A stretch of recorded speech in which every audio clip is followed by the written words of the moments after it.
दिल्ली सल्तनत काल में तुगलक वंश के तीसरे शासक फिरोज शाह तुगलक की मृत्यु के साथ ही तुगलक वंश का बहुत तेजी से पतन आरंभ क्यों हो गया? फिरोज शाह तुगलक की वो कौन सी उदारवादी नीतियां थी या वो कौन सी सैन्य नीतियां थी जिसकी वजह से सेना में भ्रष्टाचार भी चरम सीमा तक पहुंच गया, सैनिक बहुत ज्यादा आलसी भी हो गए और सेना में यह व्यवस्था तक हो गई कि अगर कोई सैनिक काम पे नहीं जाना चाहता तो वो काम पे अपने बेटे को भेज देता था अपनी जगह या अपने दामाद को भेज देता था। भ्रष्टाचार इतना चरम सीमा तक पहुंच गया, जैसा उस समय का एक व्यक्ति शम्स सिराज अफीफ लिखता है कि सुल्तान ने स्वयं एक बार एक सैनिक को 1 टका दिया और यह कहा कि जाओ और घूस देकर अपने घोड़े को पास करवा लो। तो उस समय फिरोज शाह तुगलक की वो कौन कौन सी नीतियां थी जिसकी वजह से उसकी मृत्यु के साथ ही तुगलक वंश का बहुत तेजी से पतन आरंभ हुआ?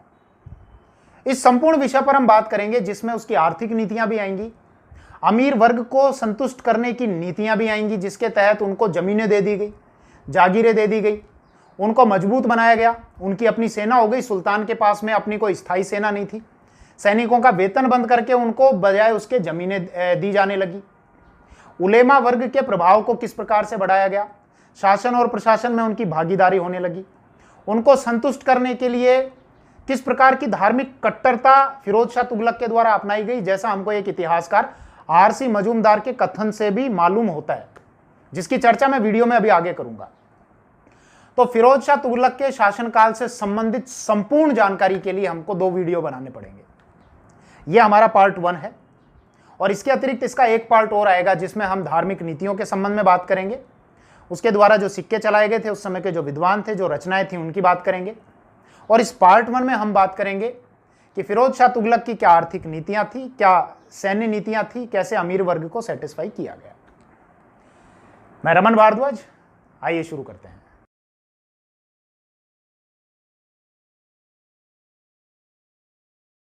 फिरोज शाह तुगलक तुगलक वंश का तीसरा शासक था। उसका शासनकाल रहा सन 1351 से और 1388 ईस्वी तक का, मतलब लगभग 37 वर्षों का उसका शासनकाल रहा। फिरोज शाह तुगलक का मूल नाम था कमालुद्दीन फिरोज, लेकिन जब मोहम्मद बिन तुगलक की मृत्यु हुई सन 1351 ईस्वी में ठट्टा स्थान पर, ठट्टा जो वर्तमान में पाकिस्तान के सिंध प्रांत में आता है, तो वहां जब मोहम्मद बिन तुगलक की मृत्यु हुई तो उसके चाचा के लड़के, मतलब उसके चचेरे भाई कमालुद्दीन फिरोज को वहीं पर मार्च 1351 ईस्वी में दिल्ली का अगला सुल्तान बना दिया गया। तो ध्यान रखना, उसका पहली बार जो राज्याभिषेक हुआ था वो ठट्टा स्थान पर हुआ था। ठट्टा कहां? पाकिस्तान में। और कब हुआ था? मार्च 1351 में। फिर जब वो दिल्ली पहुंचा तो अगस्त 1351 ईस्वी में उसका दूसरी बार राज्याभिषेक किया गया और वो हुआ दिल्ली में। तो पहली बार ठट्टा में मार्च 1351 में और दूसरी बार अगस्त 1351 में दिल्ली में उसका राज्याभिषेक हुआ। उसके पिता का नाम था रज्जब और उसके जो पिता थे वो गियासुद्दीन तुगलक का भाई था।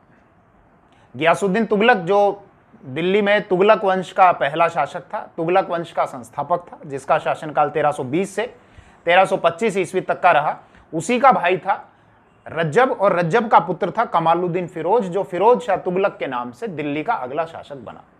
यह इतना सामान्य परिचय तो आपको मिल गया। अब फिरोज शाह तुगलक के शासनकाल की संपूर्ण जानकारी लेने के लिए मैं 2 इतिहासकारों के कथन आपके सामने रखता हूं और फिर इन्हीं के कथनों का विश्लेषण करते हुए फिरोज शाह तुगलक के शासनकाल की सारी जानकारी आपको दे दूंगा। एक तो कथन है एल्फिंस्टन और हेनरी एलियट का। इनके द्वारा यह कहा गया है कि फिरोज शाह तुगलक सल्तनत काल का अकबर था। भाई, सल्तनत काल में पहले भी समझा चुका हूं, जब सुल्तानों की सत्ता थी, जब राजा के पद को सुल्तान कहा जाता था तो उनका जो कार्यकाल था वो सल्तनत काल कहलाया। तो जो जो सुल्तान हुए उसमें फिरोज शाह तुगलक की तुलना मुगल शासक अकबर से की गई है। किसने की है? हेनरी एलियट ने और एल्फिंस्टन ने। ऐसा क्यों किया है? क्योंकि फिरोज शाह तुगलक के द्वारा जो आर्थिक और प्रशासनिक सुधार किए गए थे उनकी वजह से इसको सल्तनत काल का अकबर कहा गया। मैं अभी समझाऊंगा, ये सारे सुधार आपको बताऊंगा। इसके अलावा एक दूसरा जब पक्ष देखते हैं तो फिरोज शाह तुगलक के व्यक्तित्व का एक अलग ही चित्रण हमारे मस्तिष्क में होता है। एक इतिहासकार आरसी मजूमदार के द्वारा यह कहा गया है कि दिल्ली के जितने भी सुल्तान थे उन सभी सुल्तानों में से फिरोज शाह तुगलक सबसे ज्यादा धर्मांध था, मतलब धर्म में अंधा, ऐसा शासक जो सारे निर्णय धार्मिक आधार पर करता हो। किसके द्वारा कहा गया है? आरसी मजूमदार के द्वारा।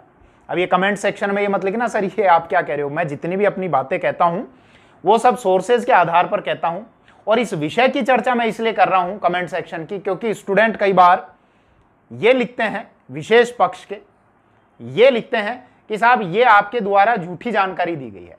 मैं सोर्सेज का हवाला देता हूं, इतिहासकारों के नाम बताता हूं, जो जैसा कहता है वैसा उसका मैं उसी रूप में आपके समक्ष जानकारी रखता हूं। अब ना तो मैं फिरोज शाह तुगलक से जाकर मिला था और आप भी फिरोज शाह तुगलक से जाकर नहीं मिले होंगे, तो हमारे सामने तो जो हिस्टोरिकल जो एविडेंसेस हैं उनके आधार पर ही हम बात कर सकते हैं। अगर आपको लगता है कि कोई विषय जो मैंने गलत जानकारी दे दी हो तो आप उसके साथ में सोर्स की जानकारी जरूर दिया करें कि साहब ये सोर्स है और ये सोर्स ऐसा कहता है। तो ये बात जरूर हो सकती है, दो अलग अलग सोर्सेज में हमको अलग अलग जानकारी जरूर देखने को मिल सकती है, लेकिन मनगढ़ंत बातें कभी नहीं की जाती है। बातें वही की जाती हैं जो सोर्सेज में बताई गई है। खैर मैं अपने विषय पर आ जाता हूं। तो आरसी मजूमदार के द्वारा यह कहा गया है कि दिल्ली के जितने भी सुल्तान थे उनमें सबसे ज्यादा ये धर्मांध था, मतलब धर्म में अंधा, और इस क्षेत्र में मतलब धार्मिक क्षेत्र में यह सिकंदर लोदी और औरंगजेब का अग्रगामी था। मतलब इसके द्वारा धार्मिक आधार पर जो निर्णय लिए गए थे, इसके द्वारा जो धार्मिक कट्टरता दिखाई गई थी, उसी की पालना आगे चलकर सिकंदर लोदी ने की और उसी की पालना आगे चलकर औरंगजेब के द्वारा की गई। तो ये दो कथन मैंने आपके सामने रखे। अब पहले हम बात कर लेते हैं हेनरी एलियट और एल्फिंस्टन ने, जो इसको सल्तनत काल का अकबर कहा है, क्योंकि इसके द्वारा उस समय जो प्रशासनिक और जो आर्थिक सुधार किए गए थे उसकी वजह से। तो एक एक करके पहले उसकी मैं चर्चा करूंगा और उसके बाद फिर हम आएंगे इसके धार्मिक पक्ष पर, और फिर धार्मिक पक्ष पर चर्चा करने के बाद आपको पूरी जानकारी मिल जाएगी फिरोज शाह तुगलक की। तो पहले बात करते हैं इसके आर्थिक सुधारों की। देखिए सबसे पहले तो एक इसके समय का राजस्व अधिकारी था और उसका नाम था ख्वाजा हिसामुद्दीन।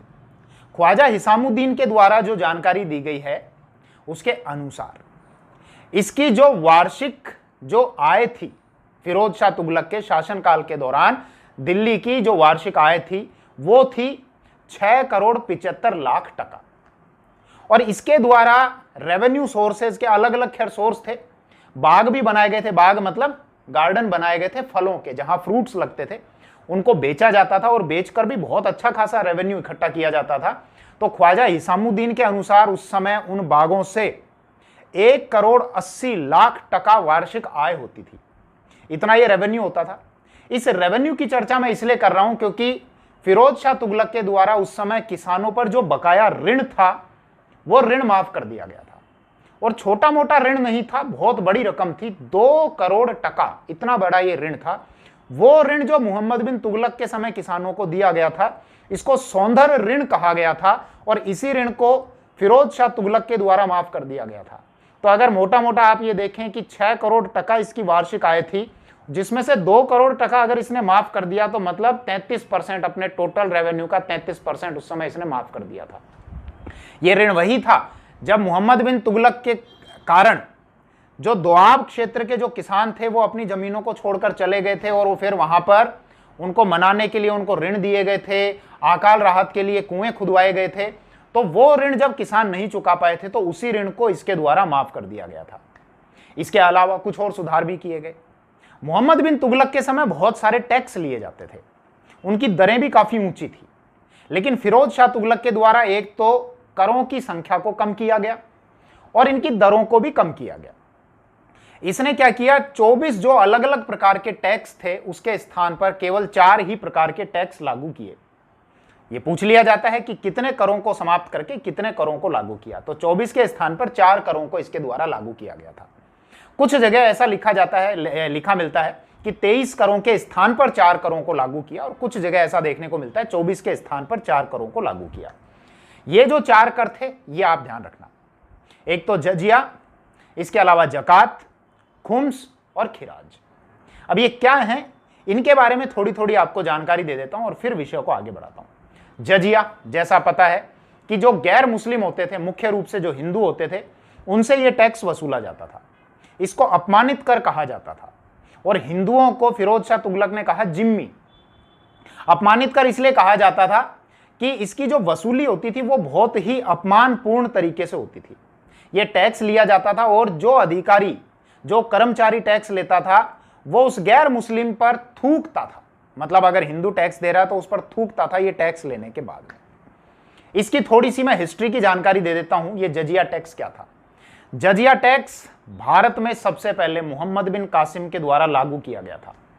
जो सिंध प्रांत है, वर्तमान में तो वो पाकिस्तान में आता है, भारत का हिस्सा होता था, उस क्षेत्र में सन 712 ईस्वी में मोहम्मद बिन कासिम ने यह जजिया टैक्स लागू किया था। लेकिन बाद में अकबर के द्वारा सन 1564 ईस्वी में इस जजिया टैक्स को समाप्त कर दिया गया था और औरंगजेब के द्वारा हम देखते हैं कि 1679 ईस्वी में इस जजिया टैक्स को फिर से लागू कर दिया गया था। खैर, फिरोज शाह तुगलक के शासनकाल के समय जजिया टैक्स से संबंधित जो बात ध्यान रखने योग्य है वो ये है कि इससे पहले, फिरोज शाह तुगलक से पहले, ये जो टैक्स है ये कुछ वर्ग से नहीं लिया जाता था। जैसे अगर कोई अपाहिज है, लूले लंगड़े हैं, क्षत विक्षित है जिनका शरीर, उनसे नहीं लिया जाता था और ब्राह्मणों को भी इस टैक्स के दायरे में नहीं रखा गया था। लेकिन फिरोज शाह तुगलक ने पहली बार ब्राह्मणों को भी जजिया टैक्स के दायरे में ये लेकर आ गया था। तो ये सवाल भी पूछा जाता है, दिल्ली सल्तनत का ऐसा कौन सा शासक था जिसने ब्राह्मणों पर जजिया टैक्स लागू किया था? तो वो था फिरोज शाह तुगलक। आगे बढ़ते हैं, अब बात करते हैं जकात की। ये जो टैक्स था जकात, ये मुस्लिमों से लिया जाता था और ये उनकी आय पर, इनकम पर लिया जाता था जो 2.5% तक होता था, 2.5%। मतलब कुल आय का 40वां हिस्सा।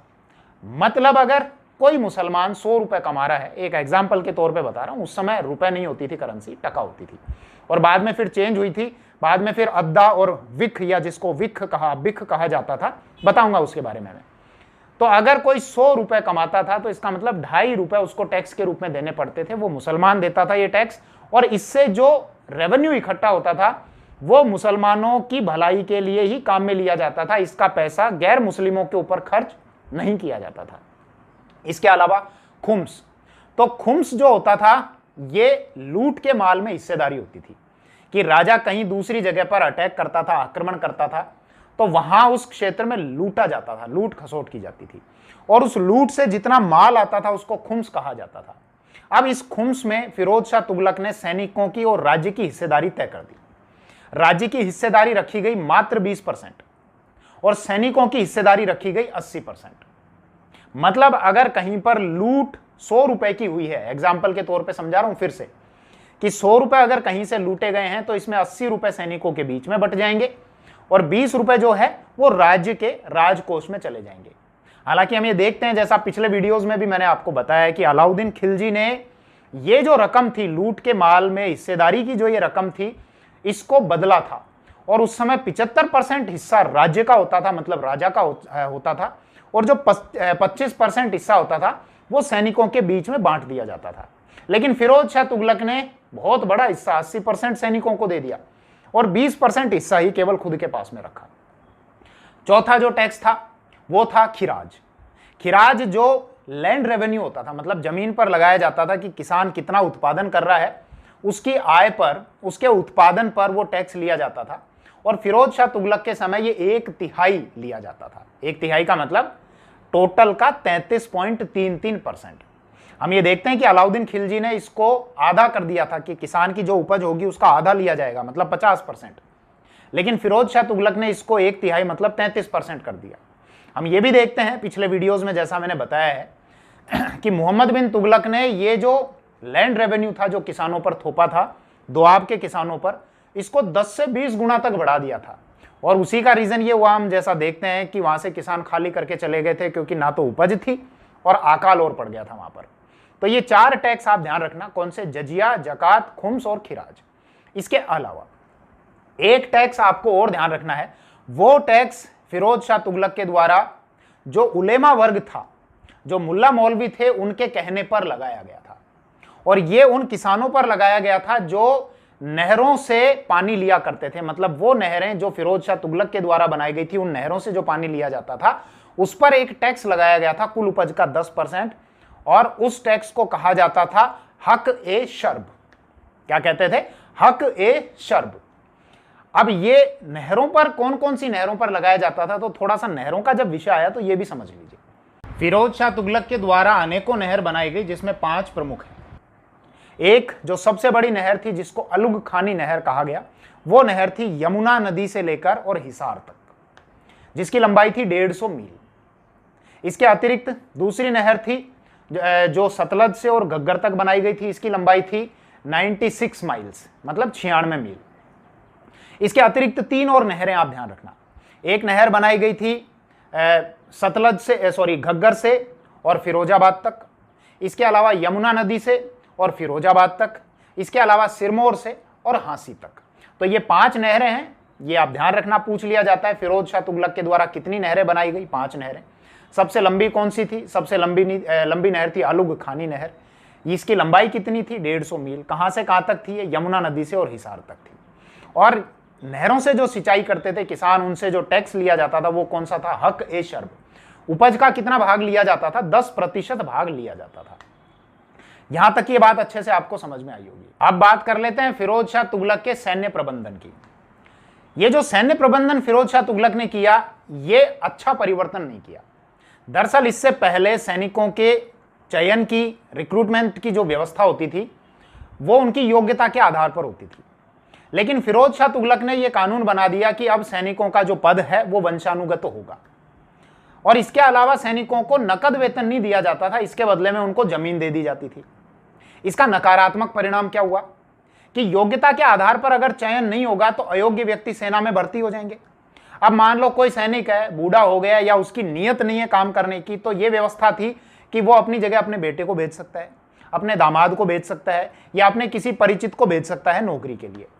इसके अलावा जब सैनिकों को नकद वेतन नहीं दिया जा रहा, उनको पैसे के बदले जमीन दी जा रही है, तो इसका मतलब उस समय फिरोज शाह तुगलक के पास में अपनी कोई केंद्रीय स्थायी सेना नहीं थी और उसको बाकी जो अमीर वर्ग थे जिनको जागीरें दे दी गई थी, उनकी सेना पर, उन लोगों पर निर्भर होना पड़ रहा था।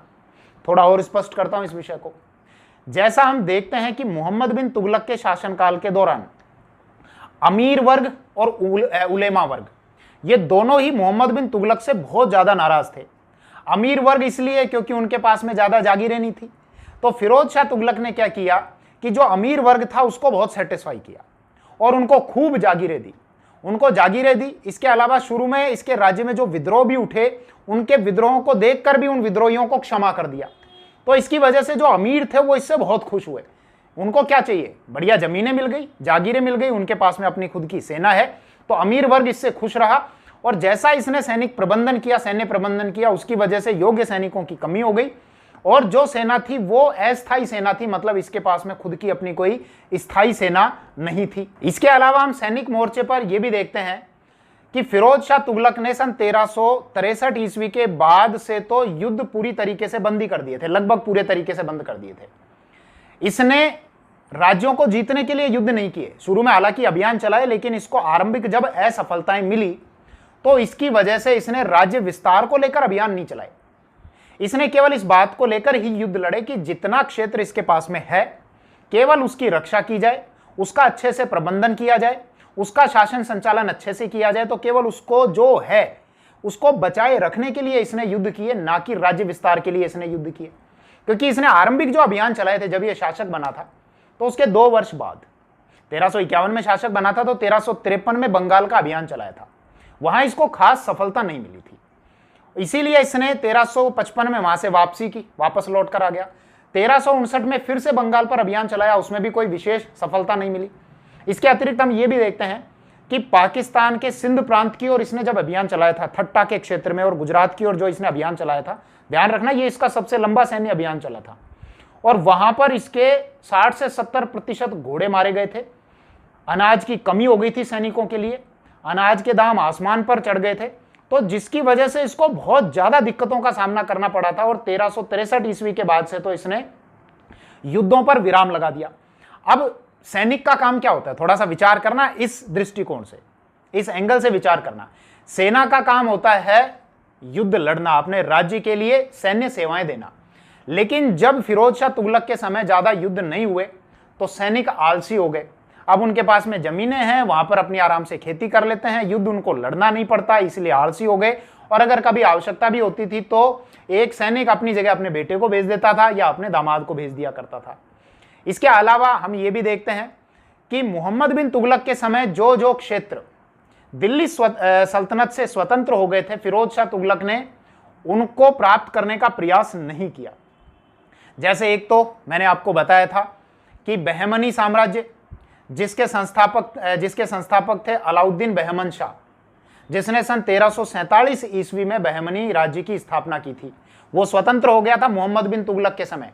उसको प्राप्त करने का कोई प्रयास नहीं किया फिरोज शाह तुगलक ने। इसके अतिरिक्त हम ये भी देखते हैं कि विजयनगर साम्राज्य जो 1336 ईस्वी में स्वतंत्र हो गया था, दो भाई थे हरिहर व बुक्का, उनके द्वारा विजयनगर साम्राज्य की स्थापना की गई थी, तो उसको भी प्राप्त करने का इसने कोई प्रयास नहीं किया। और मदुरा पर भी इसने या मदुराई पर भी नियंत्रण करने का इसके द्वारा कोई प्रयास नहीं किया गया। तो ये जो रीजन था, देखो कुछ आपको पहलू ये समझ में आ रहे होंगे कि एक तो वो व्यवस्थाएं कि जब ये विद्रोहियों को क्षमा कर रहा है, इसके अलावा मोहम्मद बिन तुगलक ने अपने राज्य में जो कठोर दंड व्यवस्था की हुई थी, जिसके तहत बहुत ज्यादा कठोर दंड दिया जाता था, और उस समय दिल्ली में कत्ले आम की जो घटनाएं थी वो सामान्य सी हो गई थी, जैसा बर्नी के कथन से हमको पता लगता है। बर्नी ये लिखता है मोहम्मद बिन तुगलक के शासनकाल के दौरान की घटनाओं के बारे में कि इस समय दिल्ली में नालियों में मानव रक्त ऐसे बहता है जैसे पानी बह रहा हो। और अगर इन सारी घटनाओं के बारे में मैं लिखना चाहूं तो मुझे मोटे मोटे 2 ग्रंथ लिखने पड़ेंगे। बर्नी ये भी एडमिट करता है कि सुल्तान के डर से, मतलब अपने सिर के डर से, मेरा सिर ना कट जाए इस डर से, बहुत ऐसी सच्ची बातें थी जिनका मुझे उल्लेख करना चाहिए था, लेकिन मैं उनका उल्लेख नहीं कर पाया क्योंकि मुझे अपना सर खोने का डर था। तो वो जो कठोर दंड व्यवस्थाएं थी उसको फिरोज शाह तुगलक के द्वारा समाप्त कर दिया गया। इसके अलावा जिन लोगों के परिवार वाले मारे गए थे मोहम्मद बिन तुगलक के समय, फिरोज शाह तुगलक ने उनको उपहार दिया और उन लोगों को प्रसन्न रखने का कार्य किया। तो हर मोर्चे पर यह हर किसी को प्रसन्न करने का कार्य कर रहा है, भले ही विद्रोही हो, कोई विरोध भी करे तो उसको भी क्षमा कर रहा है। इसके अलावा जो लोग मारे गए उनके परिवार वालों को सेटिस्फाई किया जा रहा है। इसके अलावा यहां तक एक इतिहासकार, उस समय का एक व्यक्ति था जिसका नाम था शम्स-ए-शिराज अफीफ, उसने तो उस समय की भ्रष्टाचार व्यवस्था के बारे में यहां तक लिखा है कि सुल्तान ने स्वयं एक बार एक सैनिक को 1 टका दिया, उस समय की मुद्रा, और यह कहा कि जाओ तुम अपना घोड़ा पास करवा लो। मैं समझाता हूं इस विषय को। फिरोज शाह तुगलक के समय जो भ्रष्टाचार था और सेना में जो भ्रष्टाचार था, प्रशासन में जो भ्रष्टाचार था, वो चरम सीमा तक पहुंच गया था। उस समय यह हो गया था कि अगर किसी सैनिक के पास में निम्न श्रेणी का घोड़ा है जो युद्ध में ज्यादा काम नहीं आता था, और इस समय युद्ध भी नहीं लड़े जा रहे थे फिरोज शाह तुगलक के समय, तो वो सैनिक क्या करता था, उस समय जो क्लर्क होते थे उस क्लर्क को कुछ रिश्वत देकर अपना निम्न श्रेणी का घोड़ा भी पास करवा लिया करता था। लेकिन इसके विपरीत हम ये देखते हैं कि अलाउद्दीन खिलजी ने घोड़ों में दाग प्रथा की शुरुआत की थी, और इससे ये निम्न श्रेणी के घोड़े को उच्च श्रेणी के घोड़े से नहीं बदला जा सकता था। दाग, उस घोड़े को दाग दिया जाता था जो उच्च श्रेणी का घोड़ा होता था। तो जैसी अलाउद्दीन खिलजी ने वो व्यवस्था की थी, बजाय इसके समय फिरोज शाह तुगलक के समय घूस देकर निम्न श्रेणी के घोड़ों को पास करवा लिया जाता था। और जैसा अफीफ लिखता है, जो मैंने आपको बताया कि सुल्तान ने खुद एक बार एक सैनिक को 1 टका दिया और ये कहा कि जाओ तुम अपना घोड़ा जो है वो पास करा लो, उस बाबू को, उस क्लर्क को 1 टका दे दो और वो तुम्हारा जो घोड़ा है वो पास कर देगा। अब बात कर लेते हैं कि फिरोज शाह तुगलक के द्वारा उस समय जो कुछ विभाग स्थापित किए गए थे, और यदि यहां से कोई प्रश्न भी बनते हों तो उस विषय पर। इसके द्वारा कुछ विभाग बनाए गए थे, जैसे एक तो था दीवान ए खैरात।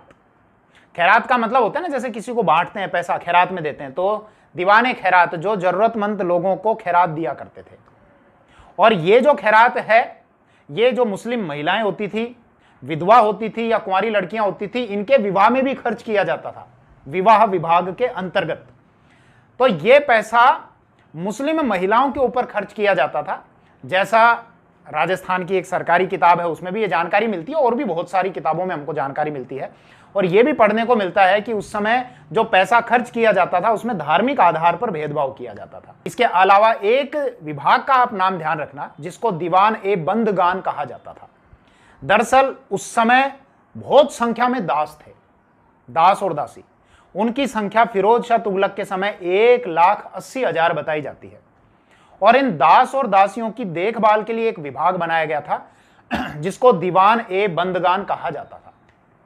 अभी विभाग से जब ध्यान आया, इन पदों से ध्यान आया, तो एक विषय और मेरे दिमाग में आ रहा है कि जब फिरोज शाह तुगलक शासक नहीं बना था, मतलब जब ये कमालुद्दीन फिरोज, तो मोहम्मद बिन तुगलक के समय इसको एक पद दिया गया था और वो पद था अमीर ए हाजिब। तो ये पूछ लिया जाता है कि मोहम्मद बिन तुगलक के शासनकाल के दौरान कमालुद्दीन फिरोज के पास में कौन सा पद था, तो अमीर ए हाजिब। और इसका काम होता था कि सुल्तान के पास जो लोग आते थे या दरबार में जो लोग आते थे उनकी जांच पड़ताल करने का काम होता था। इसके अलावा दरबार में शिष्टाचार बनाए रखने की जो जिम्मेदारी होती थी वो भी इस दीवान अमीर ए हाजिब के पद की होती थी। अभी फिरोज शाह तुगलक से संबंधित चर्चा करने को लेकर और भी बहुत सारी बातें हैं, जैसे इसके द्वारा और क्या क्या निर्माण किए गए थे, जिसमें कुतुब मीनार की एक मंजिल का निर्माण भी है। इसके अतिरिक्त कौन कौन से शहर बसाए गए थे, इसकी क्या धार्मिक नीति थी, सबसे महत्वपूर्ण विषय इसकी धार्मिक नीति के संबंध में जो हमको फिरोज शाह तुगलक की धार्मिक कट्टरता का परिचय कराती है। इसके अतिरिक्त इसके कौन कौन से उस समय के प्रमुख विद्वान थे, कौन कौन सी रचनाएं लिखी गई थी और इसके द्वारा भी अपनी जो आत्मकथा का निर्माण किया गया था। अभी ये बहुत सारे विषय हैं, सिक्कों से संबंधित विषय हैं। इन सब पर चर्चा मैं नेक्स्ट वीडियो में करूंगा क्योंकि ये वीडियो थोड़ा लंबा हो जाएगा। तो बाकी देखते हैं फिरोज शाह तुगलक से संबंधित पार्ट 2 में। जय हिंद।